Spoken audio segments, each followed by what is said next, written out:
సరదాగా డ్యూటీ అయిపోయాక బయటకు వెళ్దాం అనుకుంటే ఈరోజే ఇండియన్ 2 అనే సినిమా రిలీజ్ అయింది. ఫస్ట్ మూవీ 1996లో రిలీజ్ అయిన మూవీకి సీక్వెల్గా ఇప్పుడు తీశారు. సో మేము అక్కడికే వెళ్ళి టికెట్స్ తీసుకున్నాము. ఎందుకంటే ఆన్లైన్లో చూస్తే చాలా ఉన్నాయి. సో టికెట్స్ చాలానే ఉన్నాయి కదా, డైరెక్ట్ వెళ్ళి తీసుకుంటామని చెప్పేసి వెళ్ళాము. జీపీఆర్లోకి వెళ్ళి తీసుకుంటే అక్కడ జనాలు కూడా ఎక్కువ రష్ లేరు. ఈరోజు సినిమా రిలీజ్ అన్నట్టుగా కూడా అనిపించలేదు. సినిమా అయితే చాలా బాగుంది. భారతీయుడు 1 అండ్ 2 కూడా సేమ్ అలాగే బాగుంది. చాలా బాగా అనిపించింది.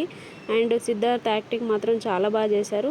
అఫ్కోర్స్ మనమైతే కమల్ హాసన్ యాక్టింగ్ కోసం మాట్లాడే రైట్స్ మనకైతే లేవు. సో ఆయన మాత్రం యాక్టింగ్ ఎరగదీసేశారు. అండ్ సెకండ్ హాఫ్ మాత్రం చాలా బాగుంది. నాకైతే చాలా బాగా కనెక్ట్ అయిపోయింది. చాలా బాగా యాక్ట్ చేశారు సిద్ధార్థ్ అండ్ కమల్ హాసన్ సార్ కూడా.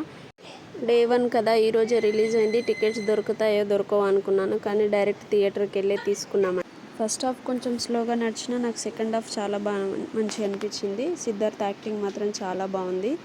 అండ్ ఈ సినిమా హీరో సిద్ధార్థ్కి అండ్ కమల్ హాసన్కి ఇంకా కొన్ని సీన్స్ ఉంటాయేమో అని మనం వెయిట్ చేస్తున్న టైంలో సో సినిమా అయిపోతుంది.